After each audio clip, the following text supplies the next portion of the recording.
Hello friends, welcome to crazy GK trick. दोस्तों, SSC CGL को लेकर जीएस की हमारी मॉक टेस्ट सीरीज चल रही है।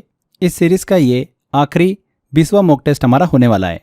यहाँ पर हम एग्जाम से पहले 20 इंपॉर्टेंट मॉक टेस्ट सॉल्व कर रहे हैं। हर एक जो मॉक टेस्ट होगा हमारा वो बिल्कुल एग्जाम लेवल का होगा। अगर आप इन मॉक टेस्ट के अंदर 25 में से 18 से 22 के बीच में अगर क्वेश्चन सही सॉल्व कर देते हो, विच मीन्स एग्जाम में भी आप 18 से 20 तक क्वेश्चन बिल्कुल करेक्ट करके आओगे। तो एग्जाम से पहले ये सीरीज आपका एक रियल टेस्ट होने वाली है। इससे आपको बेटर अंडरस्टैंडिंग मिलेगी कि आप कितना स्कोर कर पा रहे हैं एंड कहाँ पर आपको मेहनत करने की अभी भी ज़रूरत है। तो आपसे बस एक ही रिक्वेस्ट है मेरी कि इस पूरी सीरीज को प्रॉपर अच्छे से ईमानदारी से फॉलो करिएगा। 20 मॉक टेस्ट है, 20 मॉक टेस्ट आपको कंप्लीट करना है। एसएससी सीजीएल जीएस को लेकर मैंने आपको मास्टर वीडियो सीरीज भी दे रखी है। अगर आपने उस सीरीज को फॉलो नहीं किया है तो बहुत सिस्टमेटिक तरीके से मैंने हर एक सब्जेक्ट वाइज वहाँ पर आपको पढ़ाया है। हर एक सब्जेक्ट के इंपॉर्टेंट क्वेश्चन हमने कवर करें। अगर वो सीरीज आपने नहीं देखी है, वीडियोस नहीं देखें, तो आप सिस्टमेटिक प्लेलिस्ट को फॉलो करिए। डेफिनेटली फ्रेंड्स, आपको एग्जाम में काफ़ी क्वेश्चंस इस सीरीज से देखने को मिलने वाले हैं। अच्छा, एक और चीज़, जो भी आपका स्कोर रहता है 25 जो क्वेश्चंस मैंने आपको सॉल्व कराए हैं वो 25 क्वेश्चंस, एक क्वेश्चन 2 मार्क्स का होगा। बिल्कुल एग्जाम लेवल के ही यहाँ पर हम स्कोर लेके चलेंगे।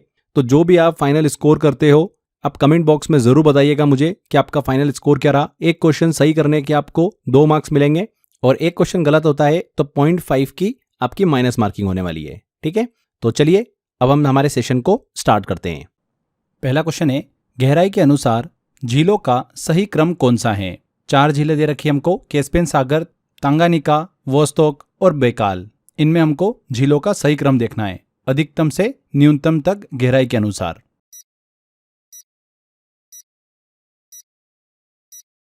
तो चलिए सॉल्व करते हैं। देखिए, बैकाल झील जो है सबसे ज़्यादा गहरी है, फिर तांगानिका आती है, फिर कैस्पियन सागर और सबसे कम गहरी है वोस्तोक। उस हिसाब से यहाँ पर सी आंसर बिल्कुल करेक्ट होगा। बैकाल झील की बात करें तो दुनिया की सबसे गहरी फ्रेश वाटर लेक है, जिसकी अधिकतम गहराई लगभग 1642 मीटर है और ये रूस में स्थित है। तांगानिका झील अफ्रीका में स्थित है, गहराई के मामले में दूसरे स्थान पर आती है।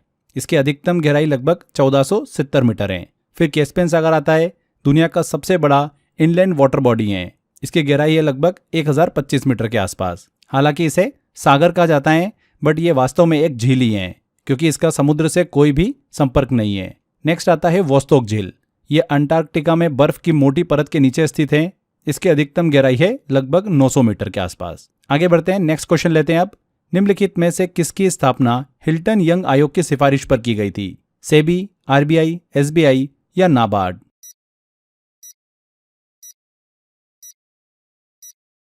तो हिल्टन यंग आयोग को 1926 में भारत की मुद्रा मतलब करेंसी और फाइनेंशियल सिस्टम की स्थिति का मूल्यांकन करने के लिए गठित किया गया था। इस आयोग को royal commission on India currency and finance के नाम से भी जाना जाता है। इस आयोग ने जो प्रमुख सिफारिश दी थी वो ये थी कि भारत को एक सेंट्रल बैंक की आवश्यकता है जो कि मॉनेटरी स्टेबिलिटी बनाए रखे और मुद्रा प्रणाली को नियंत्रित करे। इस सिफारिश के आधार पर भारत सरकार ने भारतीय रिजर्व बैंक अधिनियम 1934 पारित किया और 1 अप्रैल 1935 को RBI reserve bank of India की स्थापना करी। तो यहाँ पर आरबीआई बी आंसर बिल्कुल करेक्ट होगा। नेक्स्ट आता है, हिंद स्वराज या इंडियन होम रूल निम्नलिखित में से किस स्वतंत्रता सेनानी द्वारा लिखी गई हैं? दादा भाई नौरोजी, महात्मा गांधी, बाल गंगाधर तिलक या एनी बेसेंट?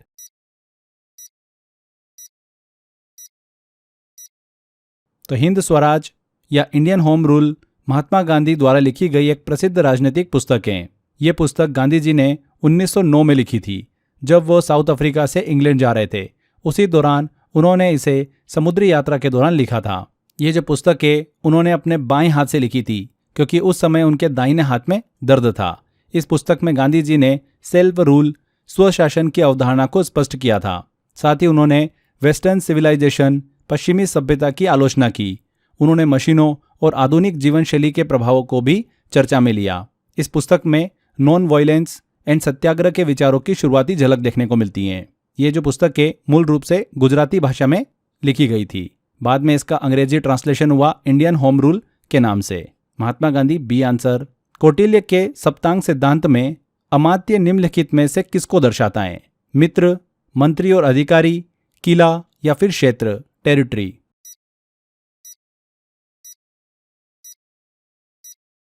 किसको दर्शाता है अमात्य? मंत्री और अधिकारी को, मिनिस्टर्स एंड ऑफिशियल्स। कौटिल्य, जिन्हें चाणक्य भी कहा जाता है, उन्होंने अपनी प्रसिद्ध पुस्तक अर्थशास्त्र में एक सिद्धांत दिया था जिसे सप्तांग सिद्धांत, सप्तांग थ्योरी कहा जाता है। सप्त अंग मतलब 7 एलिमेंट्स किसी भी राज्य के सुचारू संचालन के लिए 7 आवश्यक अंग बताए हैं। कौन कौन से 7 ये आवश्यक अंग है? स्वामी, अमात्य, जनपद, दुर्ग, कोष, दंड और मित्र। अमात्य की बात करें तो ये मंत्री और अधिकारी को दर्शाता है। स्वामी राजा को, जनपद जो है वो क्षेत्र और जनसंख्या को। तो यहाँ पर पूछा गया है अमात्य मतलब मंत्री और अधिकारी। B answer. 2024 में रानी दुर्गावती श्री अन्न प्रोत्साहन योजना किस राज्य सरकार द्वारा शुरू की गई है? मध्य प्रदेश, छत्तीसगढ़, राजस्थान या उत्तर प्रदेश?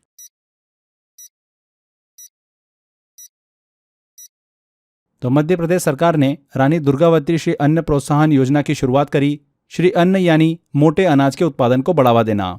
योजना के तहत कोदो, कुटकी, रागी, ज्वार, बाजरा ये जो अनाज है उनको उगाने वाले किसानों को 10 रुपये प्रति किलो की प्रोत्साहन राशि दी जाएगी। ध्यान रखिएगा। इसी कॉन्टेक्स्ट में बात करें तो संयुक्त राष्ट्र ने 2023 को अंतर्राष्ट्रीय मोटा अनाज वर्ष के रूप में घोषित कर रखा है, इंटरनेशनल ईयर ऑफ मिलेट्स। यहाँ पर मध्य प्रदेश करेक्ट होगा। विश्व का पहला वाणिज्यिक आधारित ई मेथेनॉल संयंत्र, वर्ल्ड फर्स्ट कमर्शियल बेस्ड ई मेथेनॉल प्लांट कहाँ पर स्थापित किया गया है? नॉर्वे, आइसलैंड, डेनमार्क या जर्मनी?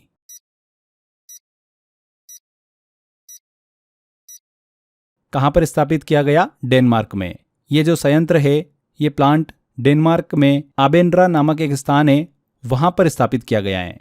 इसे यूरोपियन एनर्जी द्वारा विकसित किया गया। इसमें ग्रीन हाइड्रोजन और बायोजेनिक CO2 मिलाकर ई मेथेनॉल बनाया जाता है। इसका उद्देश्य है इंडस्ट्रियल डीकार्बनाइजेशन को बढ़ावा देना। अगला आता है क्वेश्चन, किस पंचवर्षीय योजना में भारत में उद्योगों एवं औद्योगिक आधार के विकास पर बल दिया गया? Development of industries and industrial base. Option है पहला, चौथा, तीसरा या दूसरा?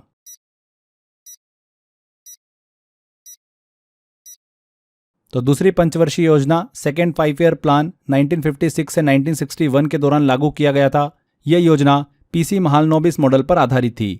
इसका मुख्य उद्देश्य था भारत में हैवी इंडस्ट्रीज, इंडस्ट्रियल बेस इनको विकसित करना। इस योजना में स्टील प्लांट्स, कोयला उत्पादन, कोल प्रोडक्शन और रेलवे एक्सपेंशन को प्राथमिकता दी गई। ये योजना भारत को कृषि प्रधान देश से इंडस्ट्रियल नेशन बनाने की दिशा में एक बड़ा कदम थी। तो second 5 year plan, D answer. यहाँ पर दोस्तों आगे अगला क्वेश्चन लें उससे पहले छोटी सी इन्फॉर्मेशन आप सभी के लिए। SSC CGL की आप तैयारी कर रहे हो एग्जाम की, उसके लिए स्पेशल पैकेज हमने लॉन्च किया आपके लिए, जिसमें हमने आपको 10,000 GS के 1 लाइनर दिए हैं, मैथ्स टॉपिक वाइज ई बुक प्रोवाइड करिए, रीजनिंग की टॉपिक वाइज ई बुक दिए, इंग्लिश की टॉपिक वाइज ई बुक दिए, प्रीवियस ईयर जो क्वेश्चन हैं SSC के 2023, 2022, 2024 इन सब ईयर का हमने आपको एक प्रॉपर एनालिसिस करके दिया है, जिससे आपको आइडिया लगेगा कि किस तरीके के क्वेश्चन, किस टॉपिक से ज़्यादा क्वेश्चंस पूछे जाते हैं। 30 मॉक टेस्ट हमने आपको दिए हैं, लास्ट 2 ईयर का करंट अफेयर दिया है इस पैकेज में, मैराथन PDFs हमने आपको प्रोवाइड करी है। ये सारा 350 रुपये के आसपास की प्राइसिंग होती है, जो कि आपको सिर्फ स्पेशल ऑफर में 49 रुपीज़ में मिल रही है। तो इस पैकेज को लेंगे, ये सारा कंटेंट आपको मिल जाएगा। यकीन मानिए फ्रेंड्स, ये आपके नॉलेज को ना सिर्फ अपग्रेड करेगा, बल्कि एग्जाम में आपके स्कोर को भी 40 से 50% तक सीधा बूस्ट कर सकता है। ये सिर्फ एक कोर्स नहीं, बल्कि आपके सिलेक्शन की एक स्मार्ट स्ट्रेटेजी भी है। तो अगर आप ये पैकेज एनरोल करना चाहते हैं तो डिस्क्रिप्शन बॉक्स और कमेंट बॉक्स में लिंक दे रखा है। इसके अलावा क्रेजी जीके ट्रिक एप्लीकेशन पर जाएंगे, वहां से भी आप इसको एनरोल कर सकते हैं। तो एक छोटी सी इन्फॉर्मेशन थी आप सभी के लिए, आई होप आपको पसंद आई होगी। चलिए वापस आते हैं हमारे क्वेश्चन पर। असम के किस शहर में हर साल चाय महोत्सव मनाया जाता है? गुवाहाटी, सिलचर, जोरहाट या डिब्रूगढ़?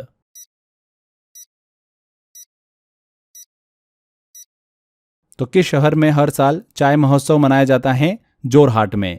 जोरहाट को भारत की चाय राजधानी, टी कैपिटल ऑफ इंडिया भी कहा जाता है। असम भारत का सबसे बड़ा चाय उत्पादक राज्य है। यहाँ पर हर साल जोरहाट चाय महोत्सव का आयोजन होता है।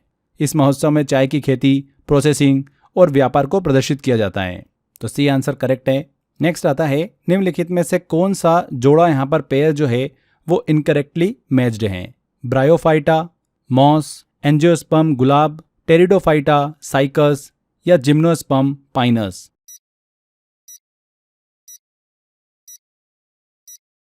तो चलिए एक एक करके देखते हैं। ब्रायोफाइटा की बात करें तो इसमें मॉस और लिवरवर्ट्स जैसे पौधे आते हैं जो कि रिप्रोडक्शन के लिए पानी पर निर्भर होते हैं। एंजियोस्पर्म की बात करें तो ये फ्लावरिंग प्लांट्स होते हैं जिनके सीड्स फल के अंदर इनक्लोज्ड होते हैं, जैसे कि गुलाब इसका एक बहुत अच्छा एग्जाम्पल है। तो ये पेयर भी सही है। टेरिडोफाइटा की बात करें तो इसमें फंस और हॉर्स्टेल्स आते हैं जो कि स्पोर्स से रिप्रोड्यूस करते हैं और सीड्स नहीं बनाते हैं। यहाँ पर टेरिडोफाइटा के आगे लिखा हुआ है साइकस। साइकस एक जिम्नोस्पर्म है, टेरिडोफाइटा नहीं है, इसलिए यह पेयर जो है पूरी तरीके से गलत है। बाकी लास्ट वाला जो है जिम्नोस्पर्म पाइनस, ये बिल्कुल करेक्ट पेयर है। तो सी वाला जो यहाँ पर देखिए पेयर दे रखा, ये वाला गलत है। सी आंसर करेक्ट होगा। भारत को इनमें से किसके कारण जनसांख्यिकीय लाभांश वाला देश माना जा सकता है? ऑप्शन है high population above 70 years, high population between 15 to 64 years, high population between 10 to 20 years, या फिर हाई टोटल पॉपुलेशन।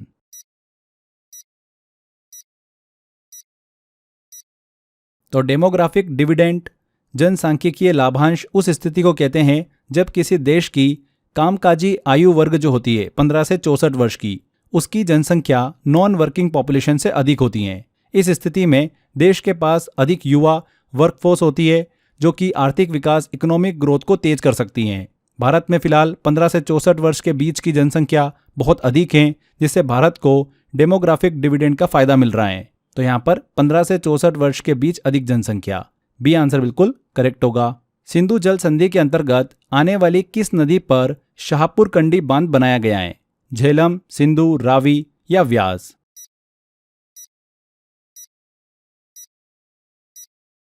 तो शाहपुर कंडी बांध फरवरी 2024 में पंजाब राज्य में रावी रिवर पर बनाया गया।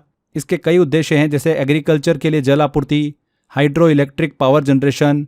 ये बांध जो है इंडस वाटर ट्रीटी के अंतर्गत आता है।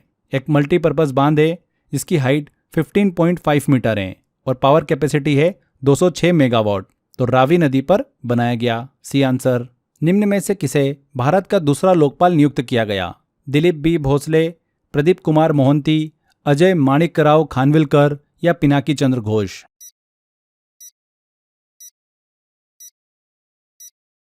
तो 27 फरवरी 2024 को राष्ट्रपति द्रौपदी मुर्मू ने लोकपाल सहित 6 सदस्यों की नियुक्ति करी थी।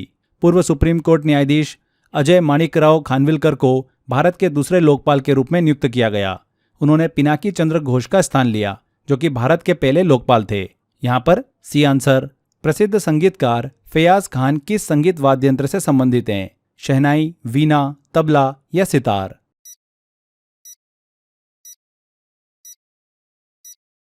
तो उस्ताद फैयाज खान एक प्रसिद्ध भारतीय तबला वादक थे।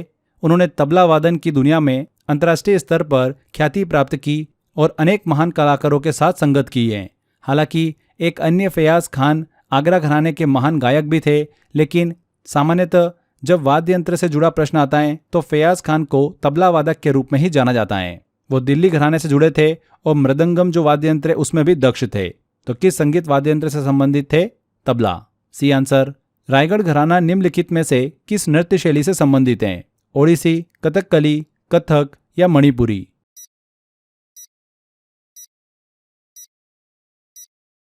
देखिए, घराना का अर्थ होता है किसी खास कला या फिर परंपरा की एक विशिष्ट शैली। कथक एक प्रमुख भारतीय शास्त्रीय नृत्य है, इंडियन क्लासिकल डांस है, जिसके 4 प्रमुख घराने हैं: लखनऊ घराना, जयपुर घराना, बनारस घराना और रायगढ़ घराना। रायगढ़ घराने की स्थापना छत्तीसगढ़ के राजा जो थे चक्रधर सिंह, उनके संरक्षण में हुई थी। यहाँ पर सी आंसर बिल्कुल करेक्ट होगा, कथक। अगला आता है क्वेश्चन, भारत का पहला परमाणु अनुसंधान रिएक्टर कौन सा था? ध्रुव, अप्सरा, साइरस या कामिनी?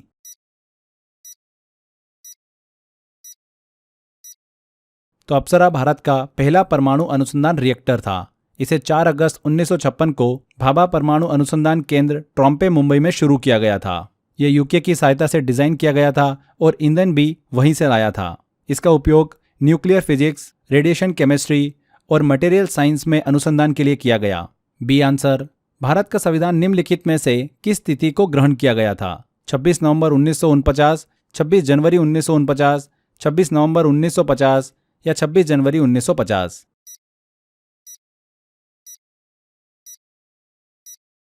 तो संविधान सभा कॉन्स्टिट्यूएंट असेंबली ने 2 वर्ष 11 महीने 18 दिन तक मेहनत करके संविधान तैयार किया और 26 नवंबर 1949 को संविधान को ग्रहण किया। संविधान के कुछ प्रावधान उसी दिन लागू हुए, लेकिन पूरा संविधान 26 जनवरी 1950 को लागू हुआ था। 26 जनवरी को हमने इसलिए चुना क्योंकि 1930 में इसी दिन पूर्ण स्वराज की घोषणा की गई थी।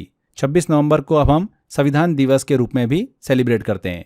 यहाँ पर बात आ रही है निम्नलिखित में से किस तिथि को भारत का संविधान ग्रहण किया गया था, तो 26 नवंबर 1949 को। किस राज्य को मोलासिस बेसिन के नाम से भी जाना जाता है जो नरम असंगठित निक्षेपों से बना है, सॉफ्ट अनकंसोलिडेटेड डिपॉजिट से? मिजोरम, मणिपुर, नागालैंड या मेघालय?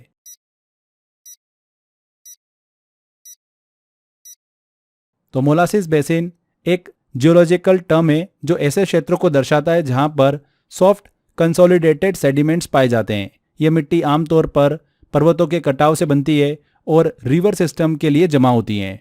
मिजोरम राज्य यंग फोल्ड माउंटेन से बना है जिसमें नरम तलछटी चट्टानें जो है वो पाई जाती हैं, सेडिमेंट्री रॉक्स। इस भौगोलिक संरचना के कारण मिजोरम को मोलासिस बेसिन भी कहा जाता है। यहाँ की जो मिट्टी है बहुत ही नरम है, इरोडेबल है, जिस वजह से अक्सर भूस्खलन जो है लैंडस्लाइड्स वो देखने को मिलती हैं। तो मिजोरम यहाँ पर ए आंसर। फारस से एक दूत अब्दुल रज़ाक किसके शासनकाल में विजयनगर आया था? बुक्का प्रथम, हरिहर द्वितीय, देवराय प्रथम या देवराय द्वितीय?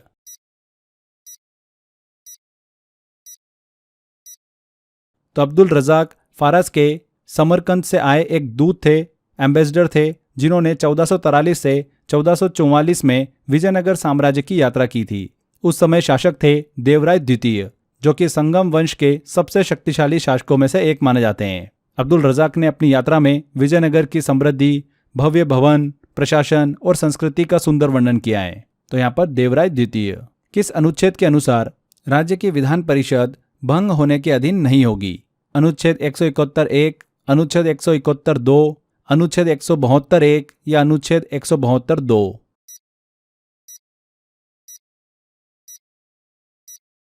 तो आर्टिकल अनुच्छेद 172(2) यह कहता है कि राज्य की विधान परिषद लेजिस्लेटिव काउंसिल को भंग नहीं किया जा सकता, डिसॉल्व नहीं किया जा सकता।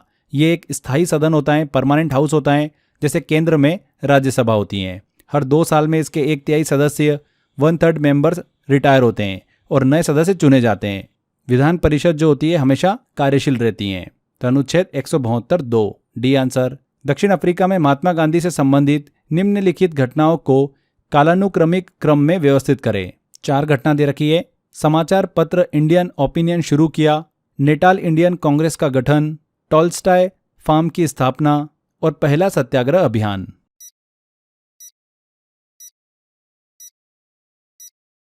तो अगर क्रोनोलॉजी देखें हम प्रॉपर तरीके से, तो नेटाल इंडियन कांग्रेस पहले नंबर पर आएगा 1894। देखिए महात्मा गांधी ने भारतीयों के अधिकारों की रक्षा के लिए यह संगठन साउथ अफ्रीका में स्थापित किया था। सेकेंड नंबर पर आएगा इंडियन ओपिनियन 1903। ये एक बहुभाषी समाचार पत्र था जिसमें गांधी जी अपने विचारों और आंदोलनों को जनता तक पहुंचाते थे। तीसरे नंबर पर आएगा पहला सत्याग्रह अभियान 1906 में। यह एक ब्लैक एक्ट के विरोध में था जिसमें भारतीयों को फिंगरप्रिंट देना और पंजीकरण करना जरूरी था। एंड लास्ट में आएगा टॉल्स्टॉय फार्म 1910 की बात है। यह एक सहकारी बस्ती थी जो सत्याग्रहियों और उनके परिवारों के लिए आश्रय स्थल बनी। तो सीक्वेंस क्या हो गया? 2, 1, 4 और 3, जो कि बी वाले ऑप्शन में दे रखा है। आगे बढ़ते हैं। ग्लोबल जेंडर गैप रिपोर्ट 2025 में भारत का क्या स्थान रहा है? 121, 131, 141 या 148?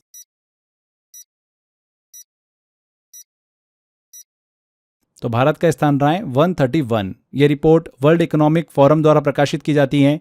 2025 की इस रिपोर्ट में भारत को 131वें स्थान पर रखा है कुल 148 देशों में। पिछले साल 2024 में भारत की रैंक 129 थी, यानी इस बार भारत 2 स्थान जो है वो नीचे गिरा है, 131वें स्थान पे आ गया है। B answer. Sonbhadra fossil park किस राज्य में स्थित है? उत्तर प्रदेश, मध्य प्रदेश, बिहार या राजस्थान?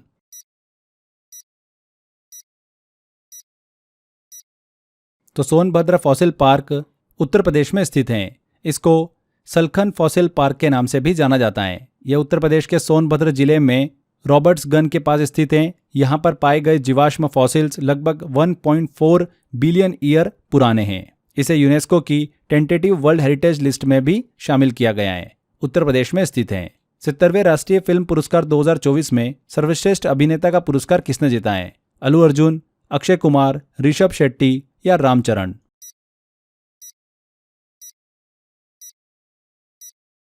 किसने जीता है? ऋषभ शेट्टी ने।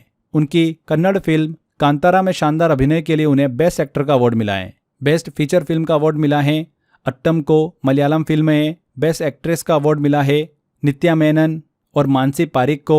बेस्ट हिंदी फिल्म का अवार्ड मिला है गुलमोहर को। यहाँ पर C answer Rishab Shetty. Next है, निम्नलिखित में से किसने मिस इंडिया 2024 का खिताब जीता है? लेक उतैया, श्रेया गुप्ता, रायना सीकरी या निकिता पोरवाल?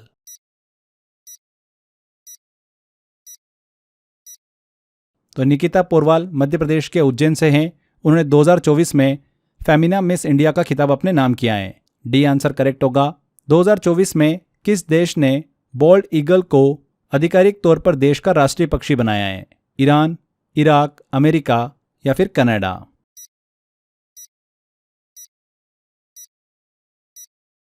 तो यूनाइटेड स्टेट ऑफ अमेरिका ने 2024 में बॉल्ड ईगल को आधिकारिक तौर पर अपना राष्ट्रीय पक्षी नेशनल बर्ड घोषित किया है। बॉल्ड ईगल सदियों से अमेरिका के सिंबल का हिस्सा रहा है, खास करके सरकार और सेना के प्रतीकों में। तो आधिकारिक तौर पर देश का राष्ट्रीय पक्षी बनाया गया बॉल्ड ईगल को।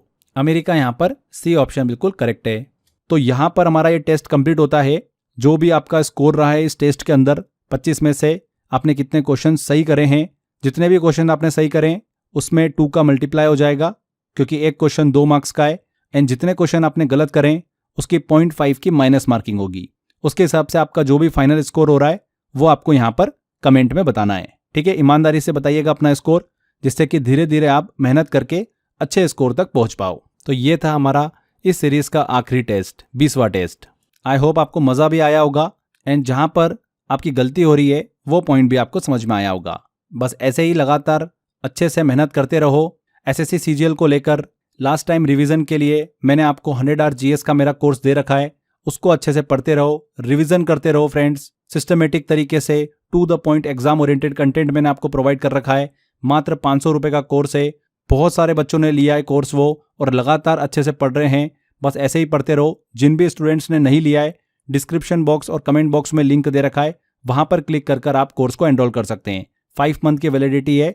हिंदी एंड इंग्लिश मिक्स में मैंने पढ़ाया हुआ है। प्रॉपर लेक्चर मिल जाएंगे आपको, क्लास नोट्स भी मिल जाएंगे एंड प्रैक्टिस के लिए मॉक टेस्ट भी दे रखे हैं। इसके अलावा ज्वाइन करने का जो ऑप्शन है वो क्रेजी जीके ट्रिक एप्लीकेशन पे भी आपको मिल जाएगा। आप एप्लीकेशन ओपन करेंगे, फाउंडेशन कोर्स वाला आपको ऑप्शन दिखेगा, इसमें जाएंगे तो कोर्स बाय अक्षय सर है फोल्डर, इसमें आप जाकर ज्वाइन कर सकते हैं। तो आज के सेशन को यहीं एंड करते हैं। आई होप आपको वीडियो अच्छा लगा है। ज़्यादा से ज़्यादा वीडियो को शेयर कर दीजिएगा एंड कमेंट करके ज़रूर बताइएगा कि वीडियो कैसा लगा। आपने अभी तक फ्रेंड्स अगर चैनल को सब्सक्राइब नहीं करा है तो सब्सक्राइब कर लीजिए, क्योंकि ऐसे ही बहुत ही informative and to the point exam oriented content मैं आपके लिए लेकर आता रहता हूँ। तो मिलते हैं अगले वीडियो में। Till then bye bye.